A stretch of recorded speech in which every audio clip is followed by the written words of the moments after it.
Welcome back to Las Mamacitas podcast. Thank you for joining us again. Welcome on in. Today, we're gonna start with just sharing a little bit about us. We asked you what you were most interested in talking about, and many of you talked about your parenting styles and the differences between moms and dads. I would like to start by talking a little bit about my own parenting style and how it differs from my partner. So I think that because I'm an older mom and financially stable and mature and know how important it is to have research. Also, my daughter was so planned. She literally took 3 years to finally be here. I think I had enough time to try to get the best out there and how to that will help me parent and make parenting a little bit easier. Also because I'm older and I might not have the same energy of a 19, 20-year-old mom. So it was funny how, so my partner, he has kids, he was much younger.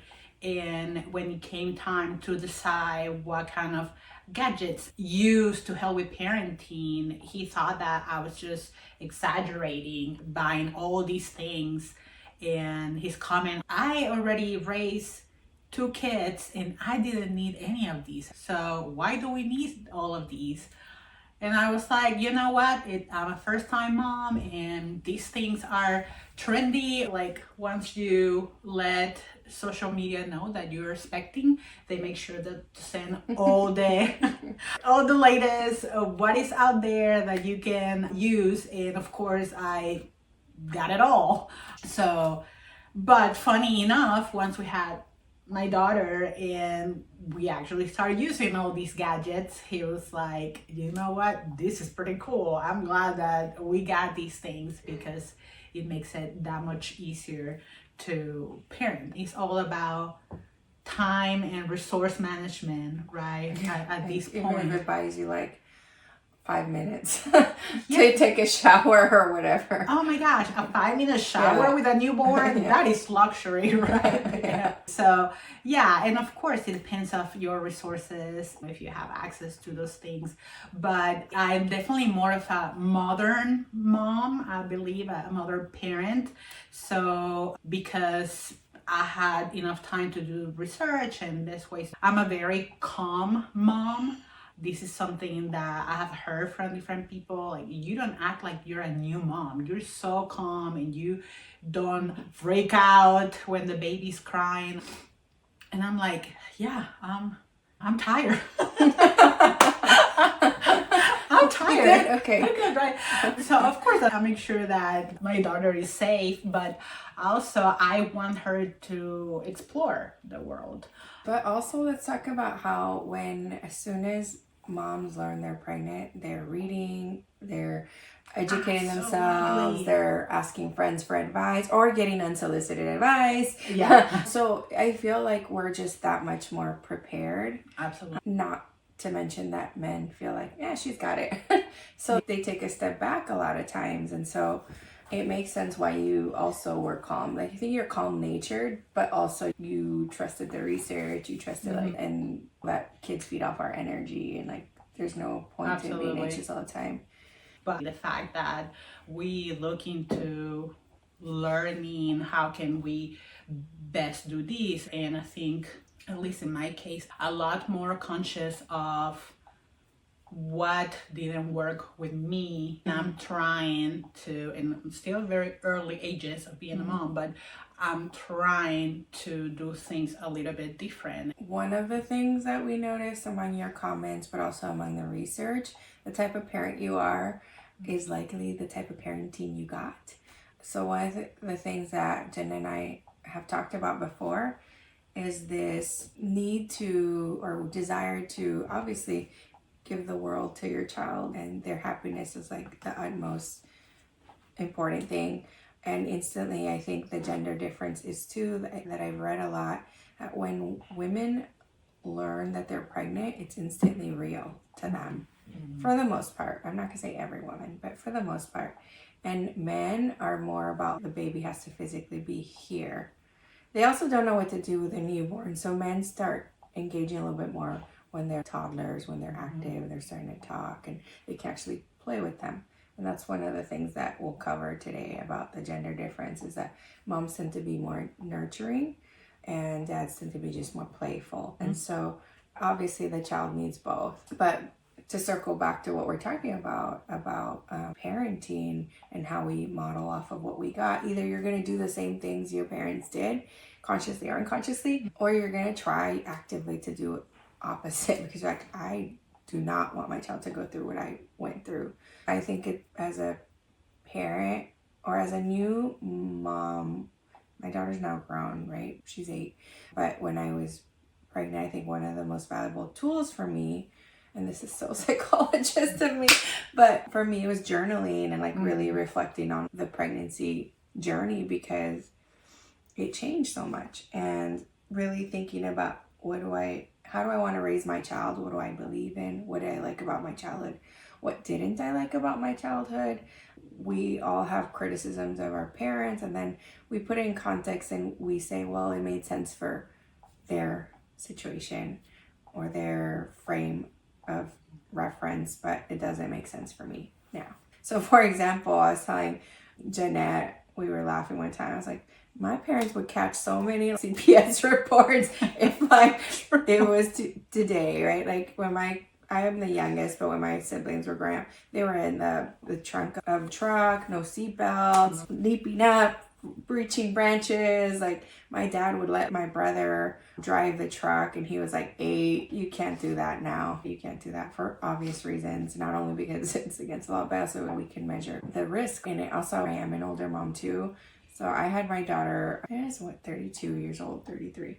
So I wasn't 20. My parents had us when they were young. They were babies. They were like in their 20s. So the brain doesn't fully develop till you're 25. So you can just imagine their parenting. Yeah. So we survived. Yeah. Anyhow, so I think that's also what makes us we're socialized to be nurturing. I think that's also what clashes with dads in the early prenatal stages, but then also when baby comes, because it's stressful, it's exhausting, and baby lets you know that they're going to take over your life like immediately. You're getting morning sickness when you're pregnant. You can't bend down to tie your shoes. Like it's like baby, you want to sleep all the time. Yeah. You're tired all the time. Exactly. So they dominate your life by the time they're coming, and then we go through something called nesting, right? And this is when, like, I don't have time for it to call that friend back. You start prioritizing. So things naturally shift. And so I think that already that sets a precedent for what's to come, right? Yeah. Meanwhile, guys are just kicking back like, oh, good, we get to eat again. Like, they're only pregnant with us when they get to eat again.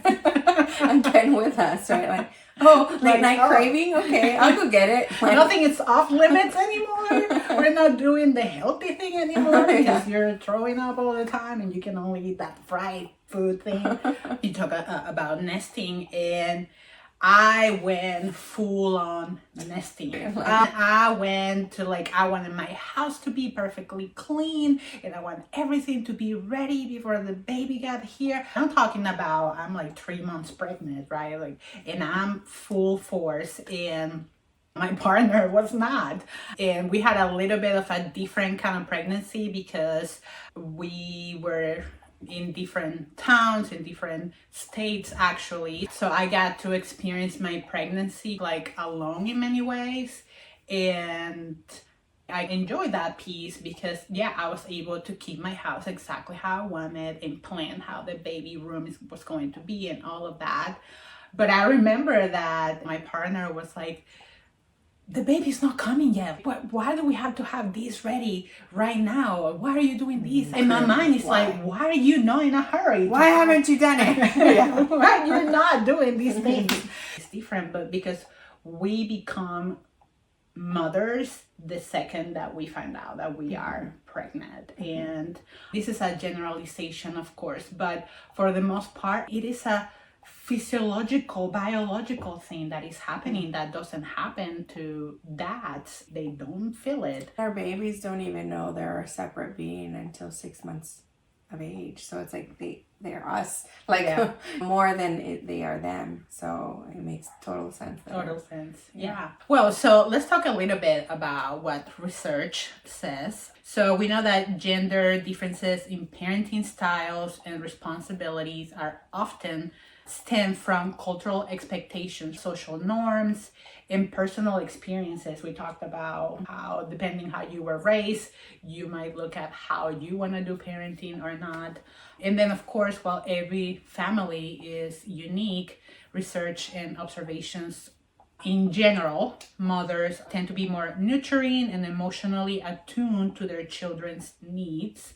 I can absolutely, again, relate to that. Always thinking about how any actions might impact emotionally my child and my stepkids when they're around, while my partner might be more concerned with physically how they are safe and how they have what they need. But perhaps moms are a little bit more attuned to what are the emotional needs here. So moms actually are more likely to engage in verbal communication, emotional coaching, and caregiving activities. So again, it relates back to being that nurturing, making sure that they have a routine with they eat a certain time and then bathe and then do homework. We tend to project that a little bit with them, try to teach them, hey, what you're feeling might be this or that. What do you think you're feeling? So that's where I think this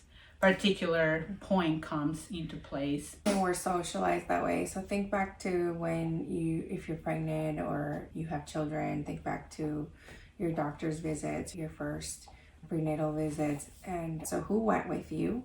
And if it was just you, like what kind of conversations did the doctor have with you? And then two, when your partner if they were there, if you were able to compare when you were alone and then when they were there, like what did you notice about your interaction with the doctor? Like I know that when my daughter's dad showed up one visit, and at that point it's like, I don't know if because there was a relationship there with my doctor, with my OB/GYN, but she only looked at me like, I'm gonna raise this child by myself. Or she'd say, you make sure that you do this with the baby, or even for the doctor's visits, once baby came, those well checks, looking to me only. I'm like, you don't see this man sitting here too. He's responsible too. Yeah. And then you're being coached in terms of like what's developmentally appropriate for your child. And so there you are, like, okay, you were carrying this information, so now you're ensuring your babies, you're doing like tummy time, or you're doing whatever's out there on target. And so not only are we instinctively more attuned, but also we're coached that way. Doctors, our mothers-in-law, our moms, our friends. Yeah, and anybody around the whole tribe is rooting for mom. You got this, mom. And then, so in a way that sounds like, because we don't trust that, or because that is your job. You are the mom. You are responsible. Cultural. And at least for more collectivistic societies, Latinos, or even just people of color, really, the women take care of the child rearing. That's the expectation. And then also, like, they take care of the cooking and stuff. So when you have people come help you, I don't know if you all had anybody help. Think back to who was there, who was helping you, how did they help you? And for some people, it's with cooking meals or bringing meals, or because they know that you just can't do it all. You're not sleeping, but think back to, like, I'm going to think back to my mom, and she was like almost wanting to take over parenting. Like, you don't know what you're doing. And I heard you bicker at your mom one time, and it like brought a flashback. But yeah, she, like, taking over, like her mother, the instinct kicked in. Yeah. And so it's this really weird thing where you're like, okay, you're scaffolding my learning here a little bit, but still my baby. And then also this, you've imagined it a certain way and how you're going to do things. And when it's different than how your parent wants to do things. My mom wanted to do old wives' tale shit. Just things that she's like, on the belly button, she wanted to put a coin in our belly button so it wasn't an outie. Something, I don't even understand it till this day. I don't know what that means. Maybe some of you do. And then she would want to put like Vicks on the baby's feet, and like the doctor's telling me, no, don't do that, it's not good for them. And my mom would like, and then some of the things she did actually worked, right? So I was like, okay, well, so it's all. It might affect her 30 years from now. Yeah. Right now, I versus baby. And she's quiet. Right. And she's sleeping. so it's just this constant, like, you can't get it right is the ultimate feeling. I don't know that fathers have that pressure. And it will be interesting to hear from Yeah. them. Yeah. I can only speak of the people that I have surrounded myself with, my partner and male friends who are parents. And in those conversations, really, I have never heard any of them say that they feel this much pressure when it comes to that. They feel other types of pressure, like the financial pressure. And that's something that we're gonna cover a little bit more a little bit later in this episode, because also we wanted to talk about how becoming a parent can impact your career. What is the impact in career motivation and aspirations and all of that? And again, it depends on what stage in your life you are, but we found also some interesting research. So just not to leave that out, for parenting styles, fathers usually take the more playful and risk-taking, encouraging independence, which again, like that, wee, throwing the baby up, and you're like, but her brain, but she might fall. Yes. Yeah, and they're like, wee. Yes. Yeah. So my partner often talks about roughhousing. That's hard for roughhousing. And also the expectation that the baby only wants mom for the first 6 to 9 months. So I'm gonna stay away. I'm gonna let you take care of this baby because the baby needs mom the first few months, which is in many ways true, especially if you're like breastfeeding. They literally need you to survive. But I think that again is another way to. I mean, there's newer research on attachment that involves like research on dads and attachment, right? So I don't know if you've seen like online, or there are more and more dads doing skin to skin as soon as babies are born. There are more dads helping with bottle feedings. Yes. So yeah, and that's some of the recent trends where dads are becoming involved in the daily caregiving, and gender roles are shifting a little bit. More moms are taking on leadership roles at work, so that's another difference, right? We are more professional and more career aspiring, so sometimes we don't have the same time that we had back in 1950 and before that, where we were not even allowed to work, and so our only job was to stay home. I think in that way men were socialized too, that they're like the big guns when it comes to disciplining. So a big role for them as the kids are growing up is like the disciplining and like the overall picture and the lessons and morals, because dads tended to work long hours, so they'd come home tired and cranky, and you're like, you don't want to upset your dad. Dad's coming, and so you threaten with dad, and then dad would come in yelling at everybody. Everybody's like scared and then behaving, and so then you're reinforcing that idea that dad's the law and like dad's in charge, and which works for and against us. Like sometimes it's like, so with babies, they're drawn to dad's lower pitch, and so it's very soothing for them. So it's frustrating that we're doing all this attachment stuff when they're babies, and then they say dada first because that's the first vowel they can pronounce. But my baby said mama first. Let me just add that there. Okay, she's very proud. Very proud. She's awesome. But my baby said dada first. I was like, no, he's not even helping half as much. And there were times where I was just like, your turn. Like, your turn here. And my daughter is very colicky, and it was very difficult for me when she was born. So there were times where I was just like at my wit's end, and I'd be like, your turn. And he was just, poor guy, just coming home from work, right? Literally like just got home, and I'm like, your turn. He goes, I just got home. Like, well, I'm off this is like my third shift, so like your turn. So he would take her, and like instantly she would calm down, and I'm like, but why? So there's something about dads that are also nurturing and soothing for them, and it's probably the pitch of their voice. But also, and also just like, mom is already at her wits ends, yeah, right? And baby so they can feed off the anxiety. Yeah, absolutely. And then dad just came home from hanging out with adults all day, and compared to mom's day, living their best life, so they definitely have that to offer the baby. So but yeah, I can see how that's frustrating. Yeah. So for you, I guess, like, fast forward to now, baby's 1. What is the hardest thing for you in terms of like the gender differences between you and I think so. Definitely my partner is a lot more involved now with the everyday thing. If I ask, he, because thankfully he had some prior training with his other children. He can bathe the baby, he can feed her. He has more personality now. She's not just a sack of potatoes. Some people refer to babies. So she has more personality and it's more fun. So I definitely see how he is more interested even in spending time with the baby and having fun with her, because she's more fun now. So that is definitely something different from newborn, where not that he didn't help, but definitely had to ask for things because he was, I don't know what to do kind of thing. And I never knew this until I experienced it.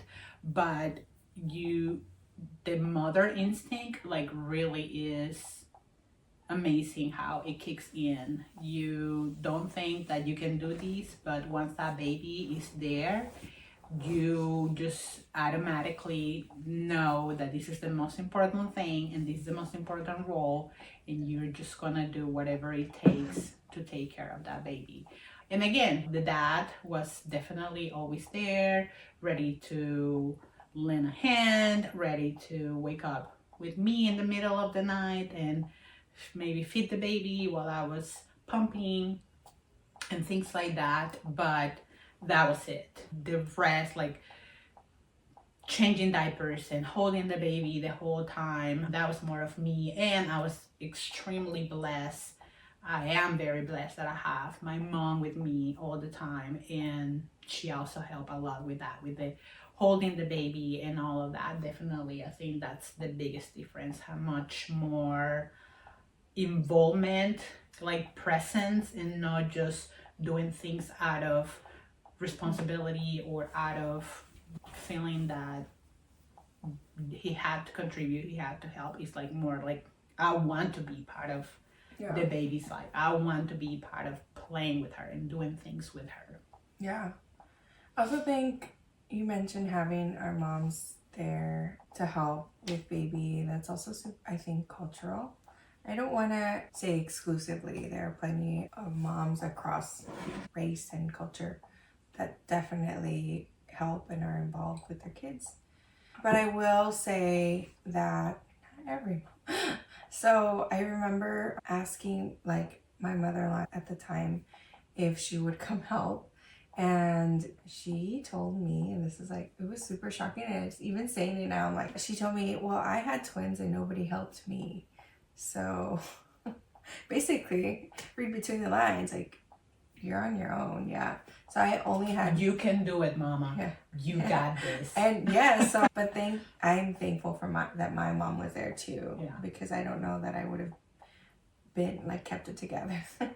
That you would have survived eating, and somebody needed to cook. Yeah, I really admire like us women, like, for that. Not to say we're not super women on our own, even without being mothers, for those that choose not to have kids, but just to say like how we survive that like craziness, it just blows my mind. So I have extra empathy for people with postpartum depression or postpartum anxiety. I probably was like right there at the cusp. I actually was like, I don't know, is this normal? Yeah. So here to say it is all normal. Like, you're not yourself anymore. So if you're you just had a baby. You can do it. There, if you think about it, for generations, we've been having children and raising them. And so I think that was one of the reflections I kept having and kept telling myself on days that I wanted to give up. I would say, generations, like literally like billions of years, like we have been having kids and raising them, and we are still a human race today. So we're doing something right. So yeah, what about you? What did you tell yourself on days that it was like hard? Honestly, I think that Then or even now? yeah, it's more like now. Like then I was in survival mode. Mhm. I didn't have time to reflect on anything. But again, I am very grateful that my mom was there and she instinctively knew what I needed. So she knew that if she didn't cook for me, I wasn't going to eat because Like you didn't have to ask her for anything. I didn't have to ask She for just anything. knew where to step in. She just knew what I needed. Which is different than your partner. Exactly. They don't know what you. They don't yes, know. you Yes. have to tell them what you need. What you need, absolutely. So yeah, and my mom knew that sometimes I was going to rather sleep than eat. So she will push a little bit for like, you need to eat, otherwise you're not gonna be able to care for the baby or whatever. So reflecting back, I think for me was having that support system, my mom and my partner both being there to help me get through. And I think the hardest probably is the first month. I often joke, but I honestly don't know if it's true, that I didn't leave my room for that first month because all I did was feed the baby and same sleep. shirt. Yes. Spit up. That's still happening, okay? Let's be honest. Like day 4, I you have mean, no this shower. is the most put together that I can pull myself with a lot of help. But yeah, that I still carry the shirt with speed up. And my daughter always looking cute and beautiful, adult, and then they probably think like, this woman just stole her from somewhere because this cannot be this cannot be the mother of that child. But absolutely, I my survival really came from having that support system. Not to say that if I didn't have the support system, I'm sure that I would have pulled the strength from somewhere, but I was fortunate enough not to have to even experience that. So I'm assuming. But yeah, I absolutely feel that having your support system makes a huge difference. And that might be just your partner. And even if your partner doesn't know, and if, again, going to same sex, we know people that they decide to have children and one of them carries the baby, but they're both moms. They might or not instinctively know what that their partner needs, being also a woman. But I think that because what we were talking about earlier, you become a mom the moment that you get pregnant, you have like more to get ready and to know what you need. I kind of want to stir the pot a little bit. Sure. Let's go do it. for it. Just for the sake of conversation and discussion, and like to allow more stories from you. Let's focus on when your partners don't instinctively know what to do. It's frustrating. So Absolutely. Let's normalize that for some people. Like, let me think. I think that men are just so much better, and I'm going to say it nicely, at self-care. They're like, they come in, they're done with babies, they hold them for 2 minutes, and then they're back to watching TV. Or they get to kick their feet up, and they can hear the baby crying, and there's not this like innate or internal pressure to like, let me go check on them. It's like, yeah, baby's fine.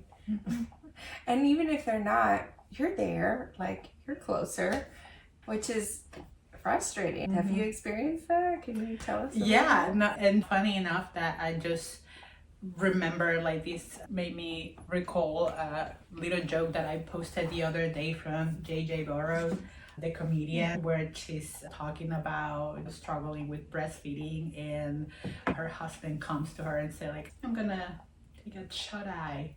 And just like black eyes what you're about to say. And it's true. Like for me, my partner was easy to tell me, I didn't sleep good last night. I'm so tired today. I think I'm gonna take a nap or what have you. And I'm talking about like nowadays, right? While I am still waking up with a baby all night whenever she's sick. Like this weekend. Toddlers have germs. And I'm like, okay, good for you. Self-care. I'll just keep rolling with this dark under my eyes and keep on moving because the baby needs somebody to take care of them. And same with taking time to go and relax and watch TV or whatever. It's relaxing to then when you are like go the whole time. I just think it's so disproportionate, and I kind of want to emphasize that. It doesn't even matter when men are involved, going back to the gender differences, they're still minimally involved. Like, yeah, they're more engaging, they play, we say all these things, but it's like a 5-minute play or like a 10-minute play. Yeah. Meanwhile, you're with the baby like hours. All the time. And even when they're putting the baby to sleep, they're rocking them for a little bit and immediately trying to like put them down, put them in the crib, and they'll fall asleep. Yeah. And we're like, no. And like, I've had obviously the privilege of like hanging out at your house and like seeing your mom, like she won't move. Like she's just like, I can't move because the baby's gonna like wake up when she's smaller. Like no, she's bigger. Well, she still will tackle her and like go to sleep. And she'll be like, she can't move and she won't eat and she won't like, and I think moms are like that too. I remember being like that. Like I can't. My daughter was just like so like needy, and I say it in the most loving way, but like she would need to be rocked the whole time, and if I stopped, it was like a piercing cry, and it was like everything inside me would like feel like it's tearing apart, like I'm about to burst. And I'm like, I can't.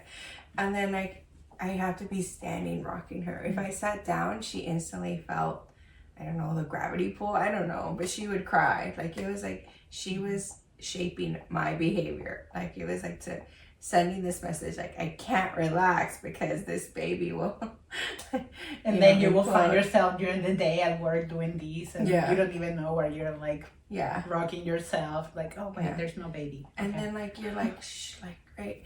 And then my daughter's dad would be like, no, she needs to get used to the noise, because then it's always like turn up the music, and I'm like, I just spent all this time like putting her down. So it's definitely, it's interesting to see how we think and they think completely different. That's why they say women are from Venus and men are from Mars. I believe that we are from completely different worlds, especially when it comes to parenting. And again, we are Generation X, millennial, like older millennial, and we see that some trends are changing, and newer generations, both men and women, are more in tune with their emotions and are more like trying to step away from the traditional gender roles and things like that. Either consciously or unconsciously, because now with our economy, most homes, both parents have to work. And so it's like naturally you both have to do the share of the child rearing and housework. So let's like spice it up. Just once again. Okay. How do you divide parenting plus the division of responsibilities at home? Like, because it's still expected. Like, I think to some degree we care more how the house looks. Like, literally, like, again, I'm newly divorced, right? But reflecting back, I remember my partner would just like step over toys, like not bother like picking up a single thing. It was like it wasn't there. So I remember that was one of the sources of stress for me. Like, you see, it's like a huge mess. Like, and you won't bother, you just step over. So like, how did you find that balance of like?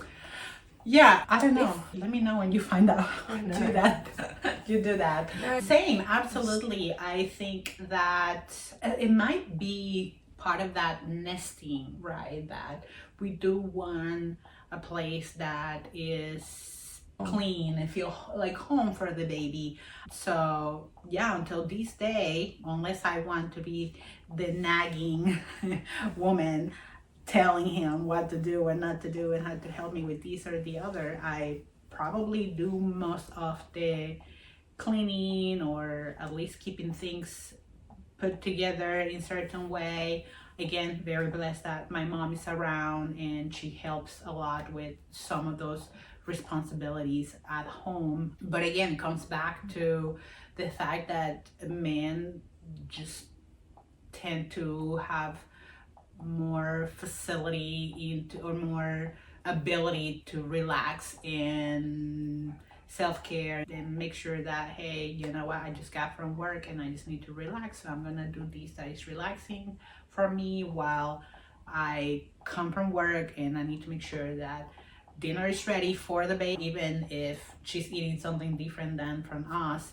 But then dishes need to get clean before you can start cooking, and then the dining table needs to be clear before you can put everything down. And you don't want your child to see all this mess. So it's almost like you already feel, like you said, the stress, like I have to make sure that things are certain way, or yeah, because to some degree, like, your environment is a direct link to your mental health, right? absolutely. It's like, think of your most stressful days, or like you're like, I'm not gonna, like, I don't have time for this. But I think that comes with trying to find a balance. I don't think that you ever truly find a set balance, and this will be for another episode. We'll talk about the multitasking that as moms we have to do. But to keep it brief, like, I think you just, baby's the priority. So like dirty dishes one night is not gonna be the end of the world. I think we want to give you permission. We didn't do such a great job ourselves, but you will. It's okay that your house is not like in perfect order. It's okay that you didn't shower 2 nights in a row, 3 nights in a row, 4. Like, nobody's judging. I think, like you said, survival is the most important thing. Support. I said we have to sum it up, like, and help you prepare and take care of yourself better. Yeah, I think also like, we talked about moms, but I think friends are important too. Other friends who are moms that kind of know what you're going through, whether they're in the same stage of your life, like also having children at the same time, or have older children. Like, I think that's valuable to lean on other people who have had an experience. And you'll see that there's no one right way of parenting, right? No one way of doing it. If you're gonna co-sleep with your child, that's a personal choice. If you're gonna sleep train your child, that's a personal choice. And so I think just know that we're here for you. If you have questions, we want to hear from you. So comment below. Tell us what's hard for you when parenting your child and sharing responsibilities with your partner. Or just tell us about how your ride has been if you're a new mom or your expected mom. And the link below.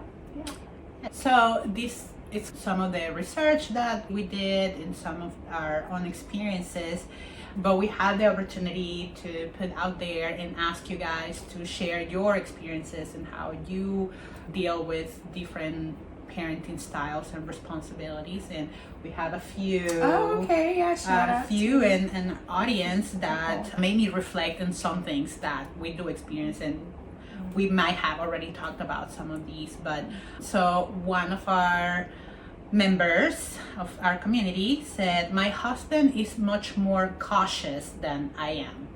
I tend to watch from afar and let them try as long as they're being safe, while my husband is more of a helicopter dad.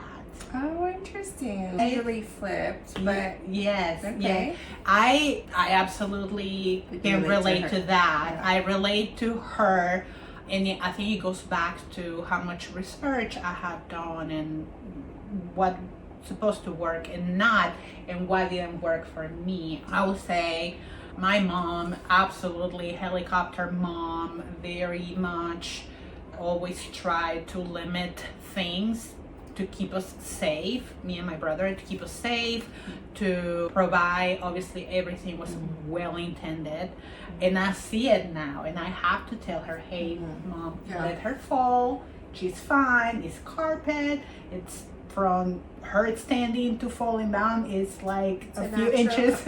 Natural consequence. Natural consequences that she needs to learn. Yeah. And absolutely, I let her run free because I don't want her to feel scared about the world, especially the things that she doesn't need to be scared of. I want her to learn what things she needs to be not scared but cautious about. So I want to let her explore on her own a little bit more. Obviously, it's very easy for me to say that now that she's only 14 months old and she doesn't have much to really get into quite yet. I know that this is the stage where they're basically trying to kill themselves every day with everything that they do, and you just have to protect that they're not.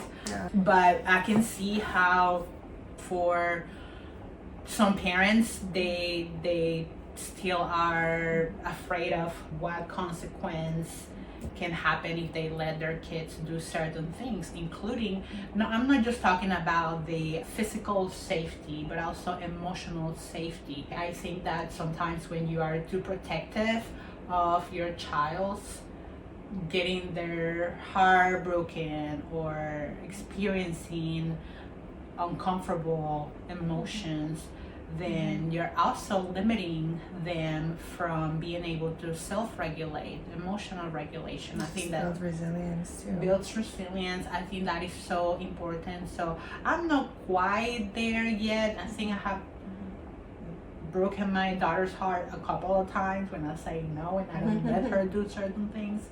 But that's something that I'm very aware of, and I want to be cautious not to interfere too much with life's lessons that she needs to learn. And that's still for me a growing like opportunity.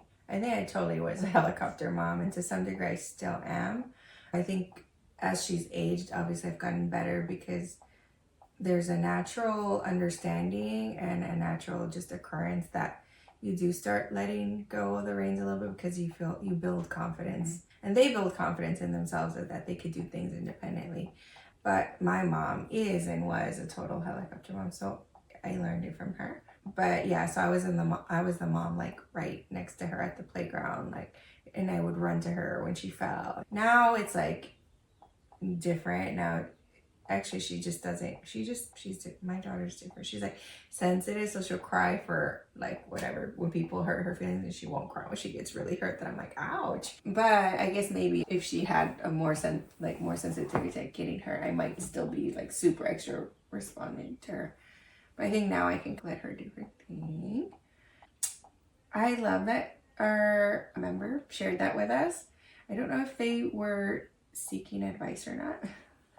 Or they were just sharing, but I will say if that helicopter / like laid back parenting is a clash, I think both are valuable to some degree, and I think you just have to find a happy medium. If your husband or partner is a helicopter dad, it might just be he's just an anxious person. I know I'm a very anxious person, so reassuring him will help him reassure her. So modeling helps. Yeah. But it also helps with your other parent. Like sometimes it's better to just show somebody instead of like telling them your way is the right way. That just never goes well. That never goes well. Yeah. We know that. We know that. Yeah. Absolutely. We have Emily who shared that when it comes to parenting, she is more on the softness, gentle kind of parenting compared to husband who comes off more harsh at times. And she mentions here, I believe the difference is in how we perceive our son's behavior. I have done a lot of reading up on development, so I felt a little bit more prepared for his tantrums and behavior and understanding why it happens, where my husband seems to assume he's just being bad. And I totally know it. Yeah, absolutely. I feel that I try to be a gentle parent. Again, I'm so early in this because an infant, that's the only way. You can only be a gentle parent because they don't know what they're doing. They're just crying, so you cannot get upset with them, right? So now we're entering the toddler stage where autonomy versus shame. Right, autonomy versus shame. So I think this is where my desire to be a gentle parent might get a little bit more challenge. So more to come. Stay tuned. I'll let you know how that goes. But I definitely can see how my partner, not necessarily with our baby, but with his older children, he might be more quick to raise his voice and be a little bit more of that kind of like respect. You show respect to your adults. While we have a little bit of difference there, but very interesting. And she mentions that hasn't caused much much clashing, because it's just I'm usually responding most or naturally just have more time around my son compared to my husband. Oh, perfect. Yeah. So the next member, she says, my husband is Korean and I'm American, so the parenting styles are very different. Very different, as you can guess. I am the one who is strict on schedules, and he is extremely, I'm not sure how to say that. Oh, lackadaisical, yeah. Just like back. Okay. All right. Maybe you need to read that whole thing and we just edit this part. Oh, okay. So a next member says, well, my husband is Korean and I'm American, so the parenting styles are very different, as you can guess. I'm the one who is strict on schedules, and he is extremely lackadaisical. I also have to be the one who lays down the rules. He grew up in a very strict household, so he is much more forgiving, whereas I have had to fight with him a bit to get him to stick to letting our child have consequences when she doesn't listen or follow the rules. Yeah. Interesting. So that's the reverse of our previous audience member. So she's the strict parent. Interesting. Yeah. We have one more, and this one is actually same-sex couple that this kind of answers a little bit of the questions like, what do you do when you have same-sex kind of couple? So this member, she has a daughter on her own, and then she married her wife, who also had a son, and they actually both have the same age. So they're 16. Both 16, and they have been married for 10 years.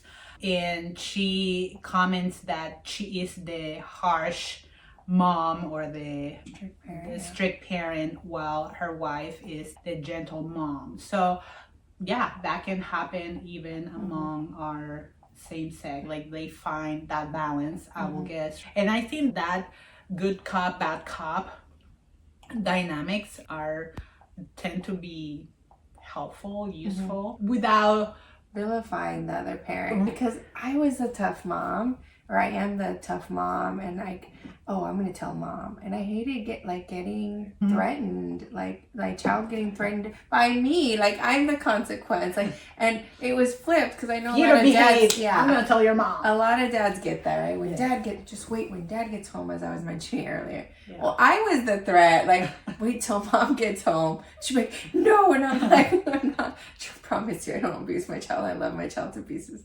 So I hated that though, because I'm like, no, assert your like power. Like, no, assert the consequence. Like, follow through. Like, don't. I felt, I don't know, I was scapegoated. Like, a little bit. And that's interesting. I don't know that dads feel that way when they're like, I feel like they feel proud. Like, yeah, I'm going to. But as a woman, even though I'm the tough parent, I didn't like it. I was like, I don't want to be the bad cop. I'm like, oh. Yeah. So it's interesting. Yeah. Absolutely. And so talking from my experience too, my partner, he might be the one that is a little bit harsher when it comes to like being more strict with, this is gonna happen because I'm dad and I'm telling you that this is gonna happen. But he's also the fun one. He's the one that wants to like go to the theme parks and ride the roller coasters, and always encouraging his kids to do like extreme things that are fun, like in the bikes and all these things. So I for that reason, I don't believe that any of his children ever see him as the scary parent that they have to be afraid. Dad's coming home. So what? We're gonna play something. We're gonna do something fun. So I don't care. So yeah, I think keeping that kind of balance, it works for a lot of people.